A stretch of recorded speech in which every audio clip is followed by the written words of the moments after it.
Bismillahirrahmanirrahim. Assalamualaikum warahmatullahi wabarakatuh. Selamat pagi anak-anakku sekalian, siswa-siswi SMP di Kota Depok. Hari ini Pak Taufik Ibrahim, guru IPS dari SMP Negeri 14 Depok, akan menjelaskan materi IPS kelas 9 bab 3 subbab kedua yang berjudul mengembangkan ekonomi kreatif berdasarkan potensi wilayah untuk meningkatkan kesejahteraan masyarakat. Nah, anak sekalian, ini di depan kalian sudah Pak Taufik siapkan beberapa puluh slide sebagai bahan kita untuk pelajari materi tentang mengembangkan ekonomi kreatif. Nah, selanjutnya adalah bahwa pengembangan ekonomi kreatif itu terkait dengan potensi ekonomi kreatif Indonesia. Dan potensi ekonomi kreatif Indonesia ini cukup besar. Di sisi tenaga kerja, sektor ekonomi kreatif termasuk sektor perekonomian yang padat tenaga kerja, dan jumlah tenaga kerja di sektor ini terus bertambah. Kemudian, Badan Ekonomi Kreatif atau Bekraf dalam publikasinya Rencana Strategi Badan Ekonomi Kreatif 2015 sampai dengan 2019 itu mencatat beberapa faktor kelemahan dalam hal pengembangan ekonomi kreatif di negara kita, yaitu antara lain sumber daya manusia, SDM ya, kemudian infrastruktur, regulasi, permodalan, pemasaran, penegakan hukum, distribusi. Salah satu data yang terkait potensi wilayah Indonesia dalam ekonomi kreatif adalah besarnya ekspor produk ekonomi kreatif dari provinsi di Indonesia.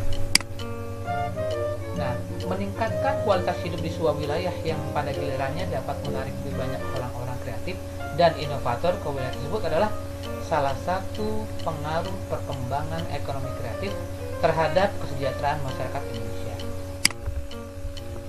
Mari kita bahas tentang konsep ekonomi kreatif.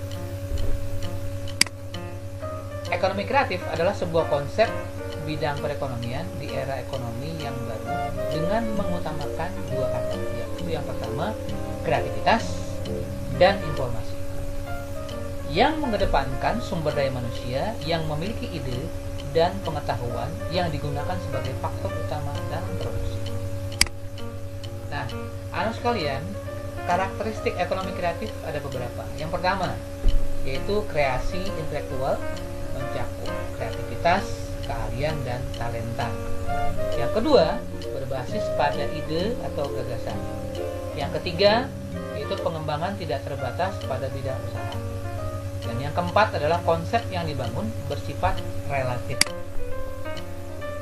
Anak-anakku sekalian, bahwa sektor ekonomi kreatif itu ada kurang lebih ada sekian ya. Ada berapa belas gitu ya, 14 mungkin ya. Yang pertama kita lihat di sini ada sektor periklanan atau advertising. Yang kedua ada arsitektur. Yang ketiga adalah pasar barang seni. Yang keempat adalah kerajinan craft. Yang kelima adalah desain. Yang keenam adalah fashion. Nah, ada beberapa lagi yang bisa Pak Taufik munculkan di sini adalah tentang layanan komputer dan software, kemudian televisi dan radio, serta riset dan pengembangan. Nah, kita akan bahas satu-satu. Yang pertama adalah tentang periklanan. Seperti yang kalian lihat di sini ada beberapa gambar iklan ya terkait dengan macam-macam produk. Bahwa kegiatan ini berkaitan dengan jasa periklanan, yaitu komunikasi satu arah dengan menggunakan medium tertentu. Biasanya meliputi proses kreasi, operasi, dan distribusi dari periklanan yang dihasilkan. Bisa berupa iklan TV ya, iklan TV, radio, brosur, iklan sosial media, bisa lewat flyer, spanduk, dan lain-lainnya untuk memasarkan produk atau jasa. Kemudian bidang arsitektur. Kegiatan ini berkaitan dengan desain bangunan secara menyeluruh ya, baik dari level makro atau town planning, urban design, landscape arsitektur, sampai ke level mikro yaitu detail konstruksi. Nah, misalnya adalah arsitektur taman, perencanaan kota, perencanaan biaya konstruksi, konservasi bangunan, warisan sejarah, pengawasan konstruksi, perencanaan kota, dan lain-lain. Nah, di sebelah kiri slide ini kalian bisa lihat ya beberapa bentuk arsitektur ya. Kita lanjut. Sektor berikutnya adalah pasar barang seni, yaitu berkaitan dengan perdagangan barang-barang asli, unik dan langka, serta memiliki nilai estetika, seni, dan sejarah yang tinggi melalui lelang, galeri, toko, pasar swalayan, dan internet. Contohnya adalah barang-barang musik, percetakan, kerajinan, otomobil, dan film. Sektor berikutnya adalah kerajinan. Kegiatan ini berkaitan dengan kreasi, produksi, dan distribusi produk yang dibuat atau dihasilkan oleh tenaga pengrajin yang berasal dari desain awal sampai dengan proses penyelesaian kemudian. Nah, contohnya bisa kita lihat seperti di sebelah kiri slide ini ya. Nah, biasanya terbuat dari batu berharga, serat alam, maupun buatan ya, kulit, rotan, bambu, kayu, logam, dan lain-lain. Sektor ekonomi kreatif lainnya adalah desain. Nah, kreativitas ini berkaitan dengan kreasi desain grafis, desain interior, desain produk, desain industri, konsultasi identitas perusahaan, dan jasa riset pemasaran, serta produksi kemasan dan jasa pengepakan. Kemudian fashion. Kegiatan ini berkaitan dengan kreasi desain pakaian, ya, desain alas kaki, desain aksesoris mode lainnya, ya, produksi pakaian mode dan aksesorisnya, konsultasi lini produk berikut, distribusi produk fashion. Kemudian sektor ekonomi kreatif lainnya yang bisa dikembangkan adalah video, film, dan fotografi. Nah, kegiatan ini biasanya berkaitan dengan kreasi produksi video, film, dan jasa fotografi, serta distribusi rekaman video dan film. Nah, contohnya adalah penulisan skrip, ya, dubbing film, sinematografi, sinetron, dan eksibisi atau festival film. Sektor ekonomi kreatif berikutnya adalah permainan interaktif yang sedang digandrungi oleh anak-anak seusia kalian nih ya. Kegiatan ini biasanya berkaitan dengan kreasi, produksi, distribusi, ya, permainan komputer dan video yang bersifat hiburan, ketangkasan, dan bisa juga edukasi. Nah, subsektor permainan interaktif bukan didominasi sebagai hiburan semata, tapi juga bisa digunakan sebagai alat bantu pembelajaran atau edukasi. Musik, ya, ini juga menjadi idola kalian tentunya. Kegiatan ini berkaitan dengan kreasi atau komposisi pertunjukan, reproduksi, dan distribusi dari rekaman suara. Showbiz. Nah, kegiatan ini berkaitan dengan usaha pengembangan konten, produksi pertunjukan, misalnya pertunjukan wayang, balet, drama, musik, teater, opera, dan lain-lain. Termasuk musik etnik, desain, dan pembuatan busana pertunjukan, dan tata panggung, serta tata pencahayaan. Kemudian sektor berikutnya adalah penerbitan dan percetakan. Nah, ini biasanya terkait dengan penulisan konten dan penerbitan buku, ya, jurnal, koran, majalah, tabloid, konten digital lainnya. Nah, ini biasanya mencakup penerbitan perangko, materai, uang kertas, paspor, tiket pesawat, ya, dan lain-lain. Juga mencakup penerbitan foto, grafir atau engraving, kartu pos, formulir, poster, reproduksi, percetakan lukisan, dan barang cetakan lainnya termasuk rekaman mikrofilm. Kemudian layanan komputer dan software. Nah, biasanya ini terkait dengan teknologi informasi ya, seperti jasa komputer, pengolahan data, pengembangan database, pengembangan piranti lunak, integrasi sistem desain, ya, analisis sistem, desain arsitektur piranti lunak, dan lain-lain. Kemudian televisi dan radio.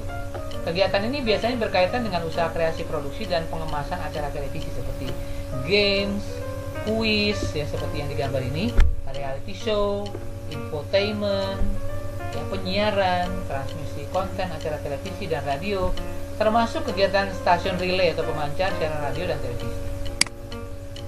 Kemudian sektor ekonomi kreatif lainnya adalah riset dan pengembangan. Nah, ini biasanya terkait dengan usaha inovatif seperti penemuan ilmu dan teknologi baru, serta mengambil manfaat terapan dari ilmu dan teknologi tersebut.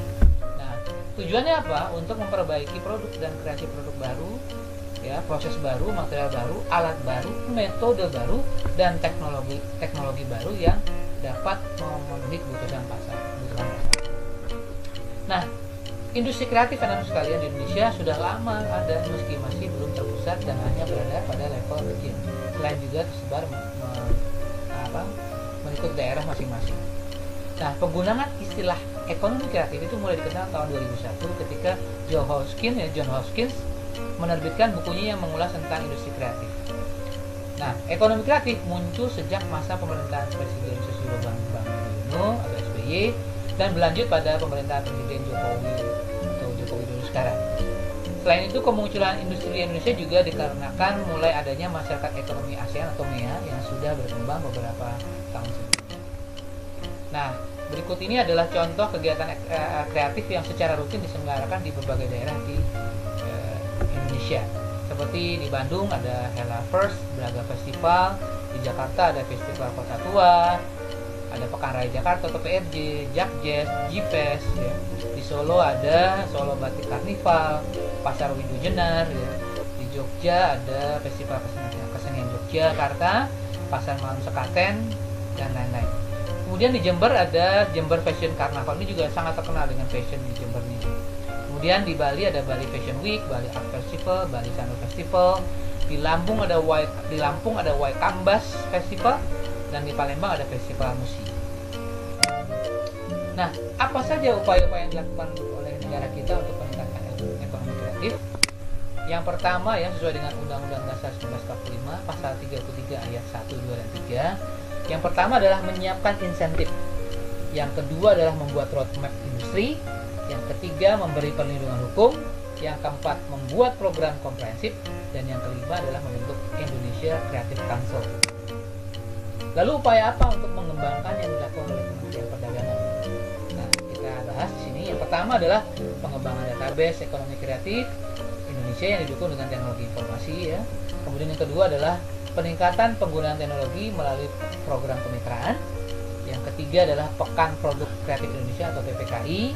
Yang keempat adalah Festival Ekonomi Kreatif.